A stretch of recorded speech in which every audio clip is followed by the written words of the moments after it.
يا صباح الفل، يا صباح التفاؤل، يا صباح السجاد وغسيل السجاد والمشيات الكبيرة اللي هتاخد وقت كبير. معلش بس احنا قدها ان شاء الله وقدود، وهنغسل على قد ما نقدر. بالنسبة للمشاية كبيرة في حمام صغير، تعالى اقولك انا برمتها كده زي ما انت شايفة، واغسل جزء جزء وابرم تاني اللي انا عملته وافرد اللي انا ما عملتوش. تعالي تابع معايا الفيديو للاخر وشوف انا عملت ايه. انا من امبارح ابتديت غسلت المشايات، وغسلت كان ناقص مشايتين غسلتهم النهارده كمان.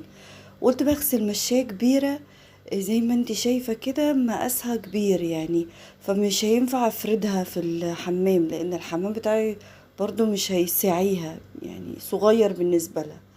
فحطيت بقى شوية برسيل جل وشوية صابون سايل وشوية كلور الوان، ودوبتهم في شوية مية في الجردة اللي انت شايفاه الابيض اللي فوق الغسالة.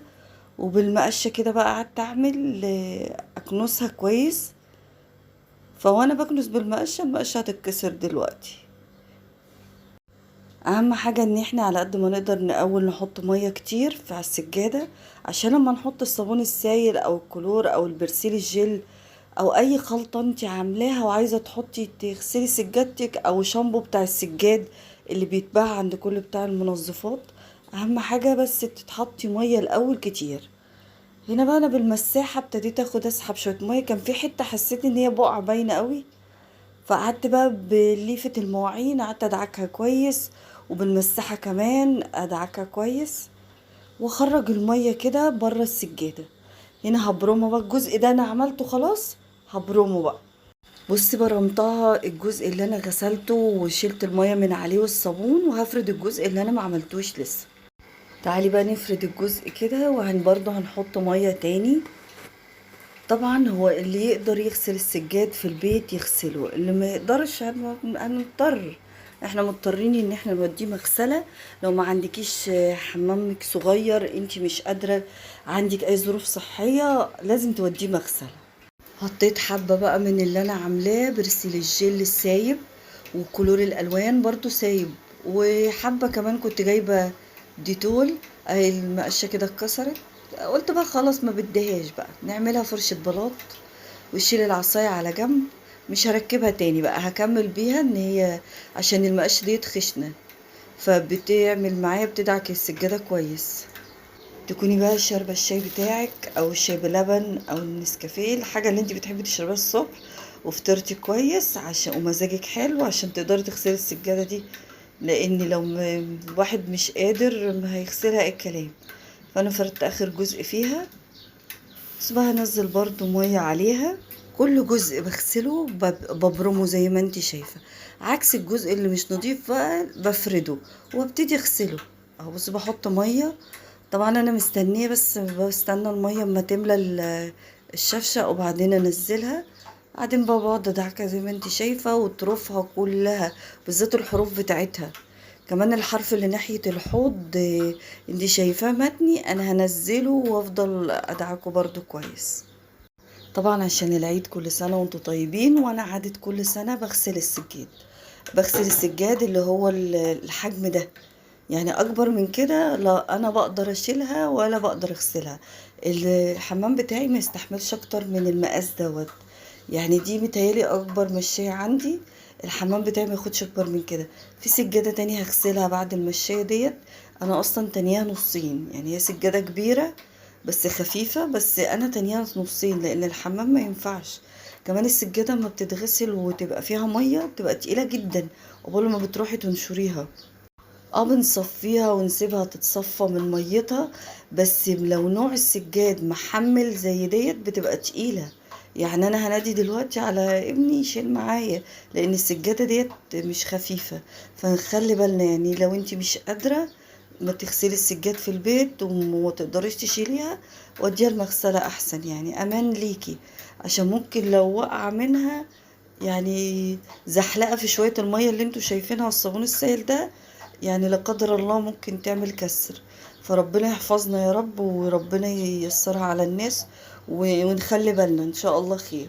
هنا انا وقفتها، بس كانت هتقع مني بس انا لحقتها وابتديت بقى ادلق ميه في النص وحواليها كلها، ادلق ميه تنزل كلها عشان اي رغوه فيها ما تفضلش فيها. وتنزل مع المية، واي تراب طبعا باقي، اي ترسبات، اي وسخة تنزل. وهحطها على حرف البانيو وهسيبها لغاية ما تتصفى نص ساعة وهنشرها. هنسيبها تتصفى بقى. ما عندكيش بانيو ممكن تسيبيها تسنديها على الحيطة بس لغاية ما تتصفى. بس ليه بقى تتصفى؟ لانها تبقى تقيلة عليكي عقبال ما تروحي تنشريها على المنشر. يعني انا ناديت ابني عشان يشيلها معايا لان هي تقيلة، اصلا خامتها تقيلة عقبال ما وديتها لغاية المنشر. مش تعب والله، بس الجو اليومين دولت حر شوية. فطبق وقع مني وانا بملاه تقيل عشان مليته للاخر. فالجو حر والواحد بقى بيقول بالمية ويغسل المشايات، وهي مرة انا بعملها مرة في السنة. انا بغسلها مرة في السنة وبقية الايام بقى بكنسها. بحط مثلا برسيل جل او كلور الوان وبالمقشة كنسها كويس. بس لكن ان انا اغسلها مرتين تلاتة في السنة لا، يعني هي مرة واحدة. انا حطيتها في البانيو بس وقعت على حرف البانيو لان انا كنت موقفاها ان انا اسندها. ادي المشاية التانية، دي مش مشاية، دي سجادة لكنها خفيفة. فعشان اساسا انا حطاها في الاوضه متطبقه نصين كده زي ما انتي شايفاه. ليه بقى؟ لان المكان عندي في اوضه ولادي من السرير للدولاب صغير مش كبير. فانا عشان كده مطبقاها نصين وهي اصلا خفيفه. فانا هغسلها وهي متطبقه كده. رغم ان هي خفيفه لكنها شايله تراب. يعني هتشوفوا دلوقتي هتطلع التراب عامل ازاي. يعني هي منظرها طبعا من على الوش هنا كويسه، لكن لا، شاربة تراب كتيرة جدا من العفرة. وبقالها طبعا بقالها سنة ما اتغسلتش. فانا بقى حطيت برضو نفس الخلطة اللي انا عاملاها برسيل الجل بكلور الالوان. وابتديت بقى ادعك بيها بالفرشة بتاعت المقشة اللي انتوا شايفينها اللي اتكسرت. بص بقى انا بدلق مية عليها وبحط صابون سائل وهبتدي بقى. انا حاطة صابون سائل وبرسيل وحط كمان كلور الوان وشوية ديتول وحطيت كان عندي اخر حبة شامبو كمان للسجاد. فكل دول حطاهم في الجردل وحط عليهم شوية مية وعمالة بقى ازود مية. طبعا انا عمالة اغرقها مية عشان اول ما احط شوية شامبو والخلطة اللي انا عاملاها ترغي على طول. انا بقى عمالة تنيها من الناحية دي ومن الناحية دي عشان اغسلها من كل الجهات. يعني عمالة اغرقها كمان مية عشان المية كمان انا مش هعرف اقلبها اغسلها على ظهرها. لان هي طبعا بعد ما شربت مية مش هتتفرد. فخلاص هتفضل بتنيتها ديت. حتى احطها على المنشر كمان بتنيتها لغايه ما تصفي شويه. غير ان انا كمان هسيبها تتصفى في الحمام. بس هسيبها على المنشر شويه لغايه اما تنشف اقدر ان انا افردها. كتير بقى خدت ميه كتير عشان مليانه تراب شبعانه تراب. بس هنقلبها الناحيه التانية. هفضل بقى من كل الجهات اجيبها من الناحيه دي ومن الناحيه دي. يعني انا كده مطبقاها زي على 4 وطبعا لازم اغسلها من كله. فانا عماله بقى اجيب تاني هزود الخلطه خلصت فبزود برسيل جل وبزود كلور الوان تاني. وبحط كمان كان اخر حبه شامبو سجاد فعماله بقى ازود ميه. طبعا الشفشق ما كفاش قلت اما املى الطبق ده كله. بص هتطلع شويه تراب ايه كتير. بس نطفت يعني الحمد لله هي شاربه تراب. بس يعني الحمد لله هتنضف. لو الفيديو شجعك بقى ان انت تنضفي قومي نضفي السجاد. لو قادره ان انت تنضفي قادره ان انت تغسليه في الحمام عندك يستحمل ان انت ممكن تحطي سجاده وتفضلي تتنيها وتطبقيها وتغسليها من كل الجهات. نضفيها بقى تشجعي وتنشطي كده وقومي نضفيها. عايزه ان انت توديها المغسله والله مش قادره عادي. يعني انا السجاده عندي الكبيره هوديها المغسله لان انا ما اقدرش اغسلها ولا اقدر اشيلها لانها تقيله. لو شربت ميه تقيله جدا. بعدين المنشر عندي ما يستحملش ان انا احط عليه سجاده كبيره بالحجم ولسه بقى ما تشرب ميه كمان. ف يعني السجاده ديت والمشايه الخضراء اللي قبل ديت اما بتنشف وتنطر الميه من عليها بتبقى خفيفه على المنشر. لكن في نوعية سجاد تحس ان هو تقيل يعني مهما حتى صفتيه تقيل لوحده تقيل. هنا خلاص انا بقى عمالة اعمل كمان عشان السجادة ديت قديمة فيها الشراشيب اللي على الحروف كده. فانا بقى كمان بدعكهم كويس وبجيبها كمان خلاص هي انا خلصتها وانشرها بقى على المنشر. بس هسيبها الاول. هفضل ادلق فيها مية كمية مية هوريكي يعني لغاية اما المية تنزل صافية. انا كان ممكن مش ادعكها، كان ممكن ان انا انقعها، بس انا كنت عايزه اغسلها على طول اخلصها، لان هتاخد وقت بقى اما تتنقع وتتساب في الميه في البانيو، والبانيو فيه اساسا طبق، فما عنديش مكان ان انا انقعها في البانيو. هنا انا خلاص بقى بغسلها كويس، بنزل عليها، طبعا لازم ننزل ميه كتير، عشان طبعا انا ما عنديش خرطوم ان انا امسك خرطوم احطه في الحنفيه وافضل بقى اغسلها بالخرطوم، فبملى كده بالطبق. انا عماله هتنيها بقى لان انا خلاص خلصتها، وهدلق برضو ميه عليها. شوف اللي انا عماله اتنيه، انا ليه ببرمها كده؟ البرم ده بيسهل عليك لما تيجي تشيليها. طبعا انا استحميت مع السجاده، يعني انا زي ما حميت السجاده استحميت انا كمان. فانا عماله اغسل الشراشيب بتاعتها اللي على الحرف هنا الابيض دوت، ادعكها كويس وهحط عليها تاني وافضل ادعك فيها. حطيت عليها برسيل جل وكلور، كلور الوان مش كلور الابيض، كلور الوان عشان نحافظ على الالوان بتاعت السجاده.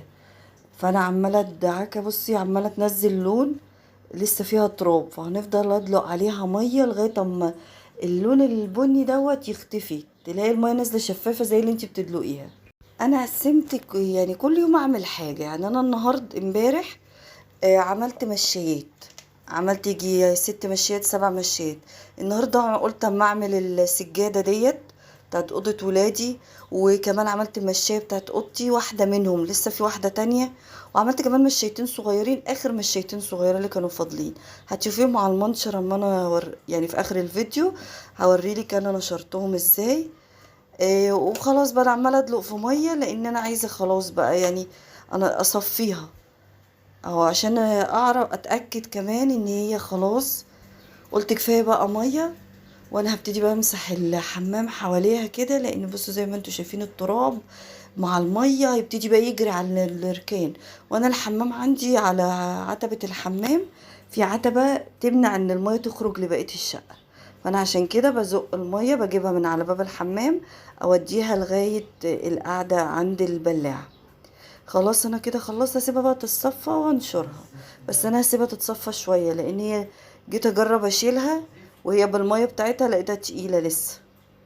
انا بلاقي بقى ساعات شعر بقى في ايدي، طبعا لو عندك فرشة بلاط هيشيلك الشعر من السجادة، فرشة البلاط اللي هي الصغيرة، لكن المقشة يمكن بتغسلها بس، فانا بلم بس. انا كده خلاص نشرتهم طبعا، يعني كانوا مبلولين شويه، ده كده نشفوا حبه، الدنيا شمس عليهم. والمشايتين الصغيرين اللي انت شايفاهم هم على اول حبل، لكن المشاية الكبيره اما نشفت حبه قدرت ان انا افردها. بصي نطفت ولونها الاحمر ظهر،